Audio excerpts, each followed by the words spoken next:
All right, this one is going to be about how a dropout yard is created. A dropout yard. If you don't know what a dropout yard is, just so you understand, a dropout yard is where, no disrespect, where they're going to have to send Cassanova to make sure that he's all right. You know what I mean? A dropout yard is where they might have to send Tory Lanez to, because of his status, just to, show you what time it is. This is a dropout yard, how it's created. All right, so just sit back, enjoy the ride, and let me take you on a unique trip, man. Put your seatbelts on. If you're not with it, tune out.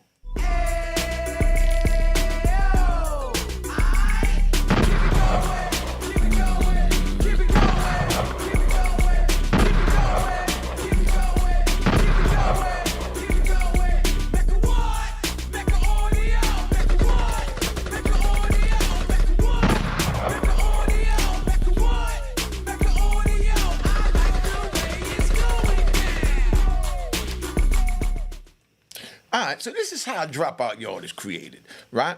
Now, we're gonna talk about how they turned Coleman 2 into a dropout yard.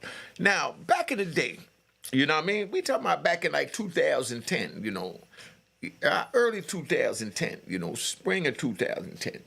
So the Pisons and the Serenos is on the yard. Now, they don't really get along like that.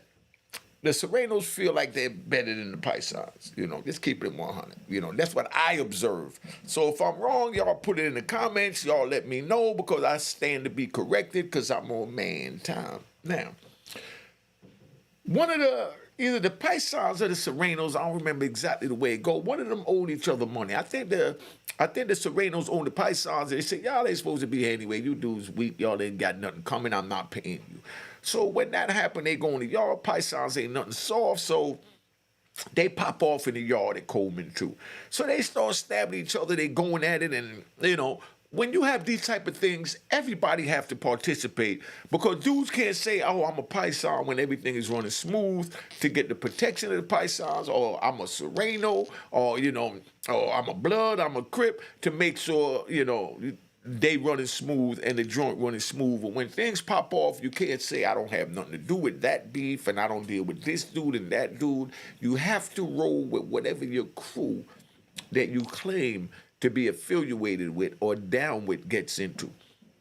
So now, we out there. There was a dude that used to always play the guitar. A little Python dude. He was real quiet, elder dude, in his 40s. He's just sitting there strumming the guitar like Elvis Presley out there or Johnny Cash, and everybody used to walk by him and just laugh at him because he's sitting in the corner by himself, Indian style in the grass, and he just plays the guitar. When the police never bothered him because they know all he did was go to the yard to enjoy the fresh air and the freedom of being outside and play the guitar. But when the joint popped off, he jumped up and he took his guitar and he busted Sereno in the head with the guitar. You know what I mean? Meaning everybody participated. When it was over and they locked everybody up, they asked him, you don't bother nobody. Why did you get involved in swing the guitar? We don't even want to lock you up because you don't bother nobody. He said, man, I'm a Python. When they roll, I got to roll. Regardless if I'm out here playing the guitar, minding my business, I got to roll with my crew. If I don't roll with my crew, it's going to be all types of problems. You know what I mean? So that's when the police realized how strong this unit was, So now, let's get into, the other altercations in the yard. So while this is going on, you got a Sereno who's real aggressive, and he's trying to stab the Pythons, this and that, and the police come out there trying to stop it, and the police rolls up on one of the Serenos, and they whooping the Sereno. So instead of him continue to stab the Pythons, he saw his brother Sereno, was in problems, so he ran up on the police with the knife cocked back, you know what I mean, to go stab the police, and the police in the tower, he shoots him with a real bullet. Boom. Shoots him in his arm. He drops the knife. They jump on him. They whoop him. They take him in. Now, while that's going on, because I like to ride. While that's going on, people in the units is looking out the window at the yard because the way the units is set up, you could look out the window and see, the yard and who was out there if you want to go out there on next move, or dudes call you through the window and they use sign language, spelling the words in the window, trying to have a communication. So they see what's going on. So they saw it was the Pisons against the Serenos. So it was a really big brolic Sereno in the unit. So this big brolic Sereno, he jumps up. You know what I mean? When he jumps up, he punishes this little Python in the unit. If y'all know Python, they no disrespect, they're small built people. But this was a big Sereno. I mean, he stomped out this little Python in the unit. So now dudes got word to the yard that this big Sereno that didn't go to the yard stamped out a Python in the unit. So when they did that now, they called yard recall. So when they called yard recall, 3 Pythons, you know what I mean, strap up. They got their joints with them, as Banky Pound says. Big shout out to Banky Pound. Check out Banky Pound. You know what I mean? It's another one of my people. Like I said, I give props and I try to promote, other YouTubers. I'm not like these fake YouTubers and rat bastards that sit there trying to criticize each other to get views. You know what I mean? I work with each other because I'm from the old school. So I'm not going to sit here talking about, oh, he's begging for a cash app, he's doing this and that. That's my hustle. Respect my hustle. If you're not smart enough or you don't have enough good content to sit there and ask for a cash app, that's on you. Fall back, let me do me, and stop being a rat bastard. You know what I mean? Now, like I said, so they rolled up in the unit. They catch this big Sereno in the unit, and I mean, they stomped him out. You know what I mean? I mean, yo, listen, when they went and they knocked him down and they started stomping him, they started stomping him with steel-toe boots in his head. You could hear his head hitting the concrete. So if you youngins want this, continue to do what you do. You know what I mean? They went in there while they stomping him. All you heard was boom, boom, boom. They stomping his head in the concrete. I'm not even going to lie. I'm going to keep it 100. I'm human. I got a little humanity in me. I even felt sorry for this Sereno. You know what I mean? All you heard was, it's like his head hit the ground and bounced up. And when it bounced up, it's like you're dribbling a basketball in there. But instead of the ball going in your hand and you're dribbling up and down, this was his foot going on his head, man. And I'm watching this. I'm human. I'm like, oh, man, they going to kill this dude. But I couldn't get involved. That's their beef. You know what I mean?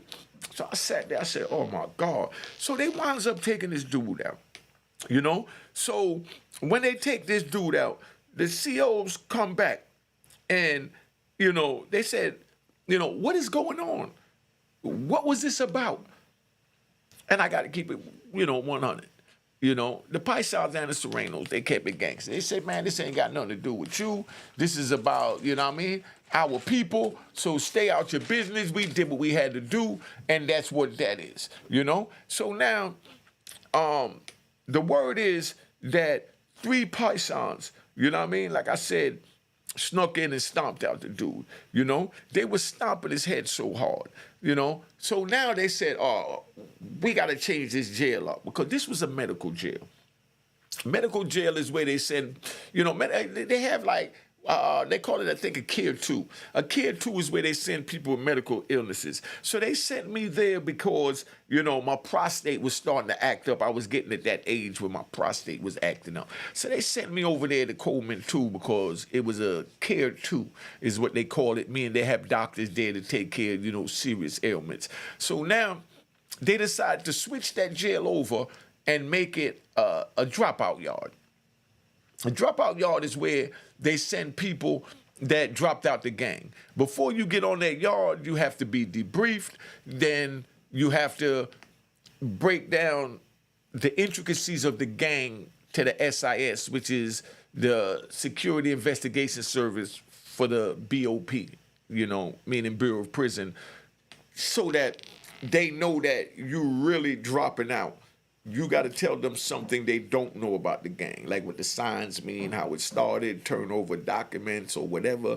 These are the games that they play. So in order to do that, because, dudes might have violated, and was ratting in the other jail or, might have, been on some he cipher, monkey cipher. that was somebody from another gang or another race, and that's a violation because, even though they don't approve of the he cipher, monkey cipher, they definitely don't approve of he cipher, monkey cipher with somebody from another race, because then the other race could say that y'all punishing your man, and your man is abroad, So that's how that go. So now we up in the joint, and they decided to turn it into a dropout yard. So they got this warden that was a straight asshole. I talked about him when I spoke on, the worst prison I was ever in. That's where this warden was at. So I leave this warden to get to this new jail, and the new jail I get with was so sweet. Let me tell you what Coleman 2 was before this warden came and before they made a dropout yard.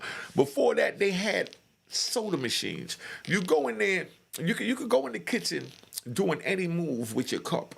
You know what I mean? You take your cup, you go in the move, and you go to the soda machine, and you can get Sprite, Fanta Orange, Coke. You know what I mean? All the sodas was being donated by the soda companies, and you go in there, get your little cup, and, get your sip on, And they even had ice cream. They had the ice cream machine, like, the ice cream truck come around, they got the ice cream, they pull the little thing and it come down a little swirl. They had that in the joint. It's 100 degrees outside. You could go in and get soda in between the move and ice cream. And on Friday, they had what they called,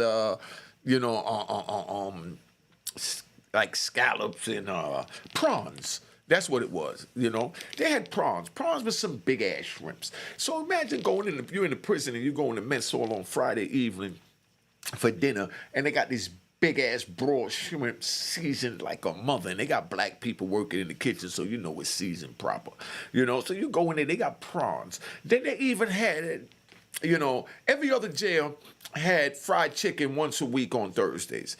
This joint had it on Tuesdays and Thursdays. Could you imagine that? And then every other joint had, the square fish patties, that's breaded on Friday. This joint had, like I said, prawns and shrimp and salmon and, and they even gave you lemons to squeeze on the joint in this jail. That's how sweet it was, right? But after this riot, and they decided to make it into a dropout yard, they decided to punish us. So they got rid of that good warden. That good warden was so good, Matula Shakur was there. Rest in peace to Matula Shakur. Relax, y'all. Relax. So Matula Shakur was there. So Matula Shakur got with Chaz. Rest in peace to Chaz as well. He went and got, Chaz and... Big D, big shout out to Big D, from Queens. He in North Carolina. I saw him at Big Joe, birthday party, official gangsta out of Queens. So now, all of them came into prison and they brought Ja Rule. Ja Rule performed in the prison. They had a car show in the yard in the prison. We in prison doing 100 years and they bringing in these exotic cars and old school cars and with the hydraulics and, things that a lot of dudes in the East Coast never even seen. But that's how good the jail was. You know what I mean? Then it gets screwed up. But, I want to get a joint. Let's do it right. All right? So now they sit there. And they bring in this new warden. His name was Drew. He was a cold asshole. The worst warden I ever met in my life.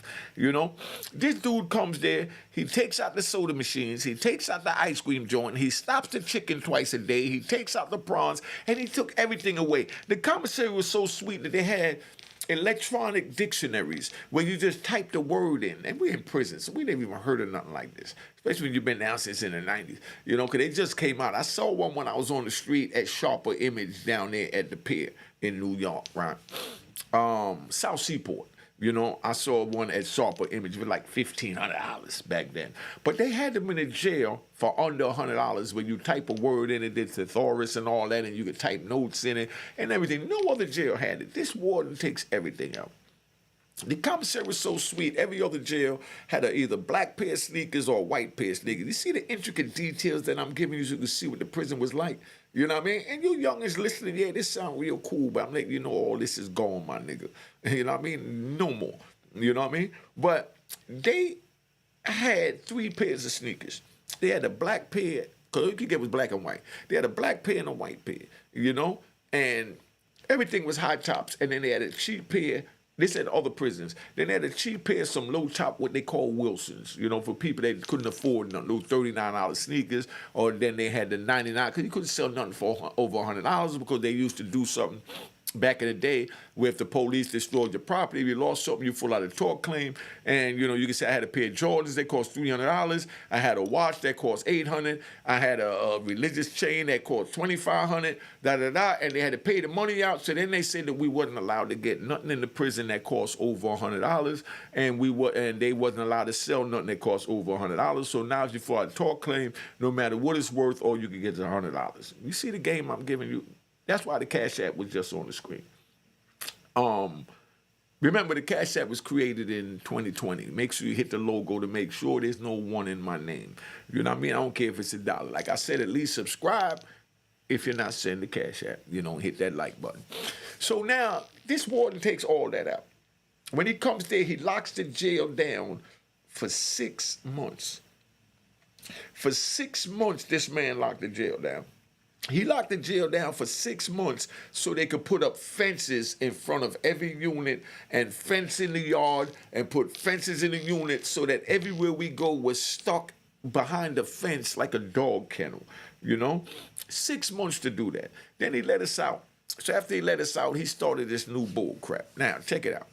If 2 black dudes or 2 Spanish dudes had a fight with their own race, their own gang, he would lock the joint down for 30 days. Any fight was 30-day lockdown. You can't prevent a fight in the prison. So you youngins that want to go to prison know that there's a fight every day in the prison, and you might be the one having that fight. But he locks it down for any little fight that goes on. Normally, any jail you go at, they do it like the regular jails would be like, it had to be 2 different races in order for them to lock it down. If it's the same race, they just clean up the blood, lock you in, wipe the blood up, and then open the jail back up, and it's back to normal routine. But this dude, Warden Drew, I seen 2 cellies get in a fight. These 2 cellies get in a fight. When they get in a fight, the police take the 2 of them out, pack their property, and then Warden Drew locked it down for 30 days. What does 2 cellies that's homeboys that chose to be in a cell together having a fight have to do with them locking the whole 2,000 men down? No visits, no phone, no commissary, no TV, no nothing. Just sitting there looking at 4 walls for 30 days because 2 homies that was in a cell decided to get in a fight. Could you imagine that? But that's what this warden did, So it got so crazy, right? Now, he even started where if he look out in the yard and he's seen more than 3 convicts congregating together, he locked the jail down for 30 days. Anything was locked down for 30 days. You know what I mean? So now it got to the point where he started telling us, the convicts, if you want to keep this jail open, you have to police the jail to make sure that there's no fights in the jail. How the hell do we stop a fight in the jail when a man decides to do what he want to do, and especially a man from another race, another car, another gang, another ethnic background and all that, and he want us to police each other? This way he tried to turn us men into rat bastards. He even tried to tell the men that it was okay to wear flip-flops in the day room. Big no-no. If a dude wearing flip-flops in the day room, he from your car, you'll roll up on him politely, tell him, yo, family, we don't do that in this prison, the flip-flops in the day room. And, dude would go in and change out his sneakers. I've never seen nobody buck that. You know what I mean? And that was it. But Warden Drew tried to tell us that it was all right to wear flip-flops in the day room. Nah, my brother, we're not doing that. So if he sees somebody in the camera come out with flip-flops and another convict tell him, yo, whisper in his ear because they can't hear what he got to say. And then he go in there, take off his flip-flop, put his boots on, or his sneakers. Drew will lock it down for 30 days. That's how he tried to change it to turn us all into rat bastards and flip-flop wearing in public suckers. You know what I mean? But we wasn't going for it. You know what I mean? So we stayed locked down. Warden Drew, because every jail, like I said, prison gets a momentum like the streets get a momentum. You know what I mean? Like the club gets a momentum when the DJ is playing a certain, type of music, whether it's slow music, they get to the grinding, or if it's that hip hop, they get to dancing and pop locking and Harlem shaking and all these other new dance they got going on. It's a momentum. So when the violence start, it just elevates and elevates and elevates. You know what I mean? Until it explodes and it explodes. So Warden Drew had a method to that. He had a piece of shit asshole captain by the name of Johnson. Johnson was the one, because you got the warden, and then you got the captain is the one that runs the jail for the warden. So just like when a president get in office, he get to pick his own Secret Service. So a warden get to pick his own captain to run the jail. So Drew always brought this asshole young nigga with him. Piece of crap. Cold piece of crap. And this dude is the one that was locking it down for, any fist fight. If it's a fist fight, he locked it down. If it was an argument in the yard, he locked it down. Anything happened, he locked it down for 30 days and tried to tell us to prevent that if we don't want to be locked down. But we can't tell another man, don't argue, don't fight, don't this, don't that. But this is what he tried to turn us to at this dropout yard. So now we in a joint, So Warden Drew turns around and he'll lock us down for 30 days and turn off the TV. They'll give us cold lunches, meaning, peanut butter, a pack of peanut butter, a pack of jelly, and 2 slices of bread. Not even 4 slices of bread. 2 slices of bread, a pack of peanut butter, a pack of jelly, and then he'll give you a Kool-Aid pack, and an apple. That was your dessert. That was your lunch. Could you imagine living that for 30 days? A peanut butter pack, a jelly, 2 slices of bread, and an apple for lunch and dinner. Or, they rotated and give you, a slice of bologna, instead of the peanut butter. This is what they did. So imagine living like this, for 26 years. If you youngins want to live like this, keep doing what you're doing. You know what I mean? So now, Warden Drew, right?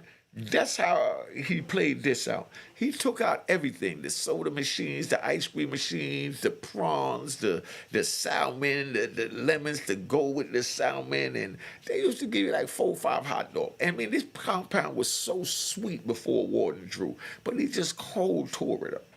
I mean, this man tore it down. But now, what he did was being that it used to escalate. Like I said, everything escalate. Like you riding in traffic on the highway. I just want you all to get a visual. You riding in traffic on the highway, and you're used to going 60. Like when I went down to Atlanta, I was down in Atlanta. You driving on the highway, you're used to going 60 up here, 65 the most. Down there is 70. So everybody's going 80. So now you have to speed up to keep up with the traffic of going 80 or they zooming by you. So that's what was happening in prison.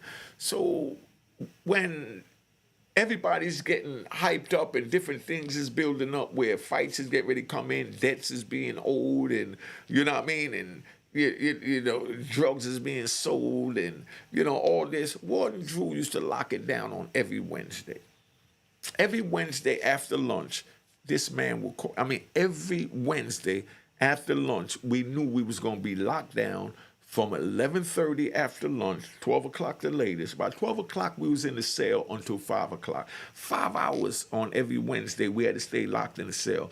Now, his method to that is, because I had to think about it, and I even asked him. I said, Drew, you know what I mean? Can I talk to you for a minute? And this is a cold asshole. So first thing he said was, get away from me. This is how the man talked to you. Excuse me, Warden Drew, may I talk to you for a minute? Get away from me. He didn't talk to gangsters. He said, get away from me. Go talk to my captain. So I went to Captain Williams. I said, Williams, why do you lock it down on Wednesdays when there's nothing going on? You know what I mean? Everything was running smooth. He said, no, that's because while y'all are escalating and debts is being owed and all this transaction is going on, we lock it down to make you slow down and spend that 5 hours to think that you could get 30 days for whatever you do when we open that door in 5 hours. So we did that to give you a chance to think. And I'm sitting here thinking, man, they really trying to break a nigga. You know what I mean? Every Wednesday, they locked us down. From 12 o'clock, 11:30 till 5 o'clock after 4 o'clock count. Now, you had dudes that got into, that came there that was dropouts. Like, I wasn't in no gang, so I was there because of my medical. And it was a, care level 2, they call it. So I'm in this joint, and they locking the joint down like this, And you get guys that come in as gangbangers. Now, they violated in a regular USP, got punished, you know what I mean? Or didn't get punished, whatever. But they sent them there for like a PC thing. But before they could go on the compound, they had to be debriefed. Debrief meaning they had to sit down where they asked them, how'd the gang start? Why'd you join the gang? What are the intricacies of the gang? And if you don't answer these questions, they say, we're going to send you back in the general population in another prison with your gangster ganging buddies. So they start singing like Stevie Wonder. You know what I mean? And becoming rat bastards. All right? Yeah, I did that rat bastard, so y'all don't think it's my system. But, this is what go on. And it's crazy because dudes would get debriefed, tell everything about the gang, become rat bastards, and now while they on the compound and they get comfortable, they couldn't survive amongst the gangsters in the gang. They couldn't survive amongst the gangsters in the gang. So what they do is, now they come here and they see that it's running smooth. Dudes don't want no problems. They dropped out. They trying to do their own thing. Now they try and act like they're active in the gang. Knowing if they go to another USP, they're going to get stabbed up as soon as they get off the bus. But now they pushing the line that I'm a Blood, I'm a Crip, I'm a Sereno, I'm a Python, I'm a GD. You know what I mean? I'm a Folks, I'm a this, I'm a that. But you dropped out and gave the government all the information they wanted. This is what goes on. So this is what you youngins want, this is what you get. Now you get these dudes that done dropped out and they're trying to push the line and act like they're active and trying to tell the other guys that dropped out that don't want to be active that you have to be active and you have to get online and you have to be a part of the gang, the same gang that everybody knows that everybody dropped out of. This is how twisted the mentality is because people don't want to leave it alone that gang thing wasn't for you. That's why you dropped out. That's why you was debriefed. And that's why you here. So please, this is what the other men will tell. Leave me alone. I dropped out and you dropped out. But these dudes actually, threaten to get knives and threaten to do this and that with dudes they know don't want no problems. Can you believe that? That's what a dropout yard is. Just so you fully understand where we at, And it's crazy because why would they do that? I can't figure that out for the life of me. You know what I mean? Now, I think I gave y'all enough, man. I think I gave y'all enough. I just wanted to tap in and let y'all know what a dropout yard is, how a dropout yard is created in the whole nine. So you can't say that Unique Mecca Audio didn't tell you. So now y'all got no reason to violate, break the law, come off the porch and say, I didn't know. Well, now you know. You know what I mean? Of course, we're going to have the trolls and rat bastards, you know what I mean? That's going to try and go at me and all that because they didn't want me giving y'all the real because they want to keep y'all blind, deaf, and dumb and continuing to go to prison so they could have something stupid to talk about to try and get 2 views. But I'm not trying to do that. I'm trying to save your life. Now, it's up to you if you want to save it or not. All right?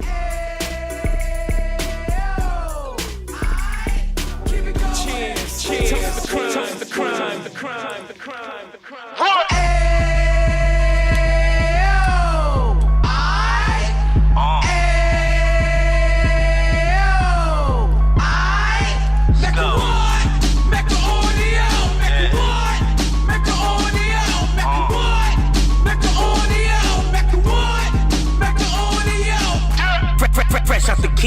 26, he back on the strip, getting back in the mix. What he mentions a gift. You stand up 10 toes down, and I suggest you pay attention to this.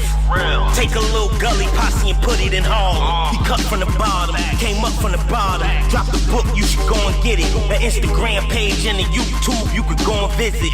Then you could consider yourself LinkedIn. Sit front row and get Jews from a kingpin. How he went through it, so you ain't gotta go do it. To not pay attention would be stupid. Talking about a man that probably put your grandfather on. Probably the reason that him and your grams got along. A man that generated millions on the block, did his time, never squilling to the Cox Mecca audio.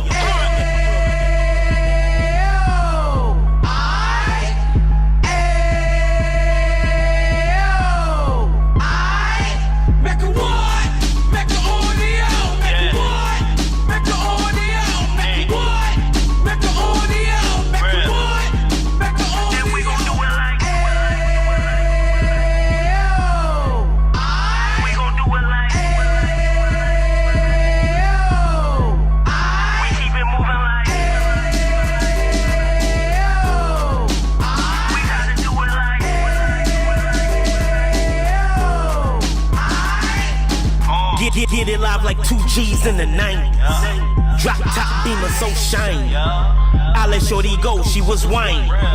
Treat her like my past, she behind me. Spend a couple bands on the dapper Dan. You be back again, getting green like a Packers fan. No cap, it's a roaring uptown. They be whoring uptown, Dominican bust down.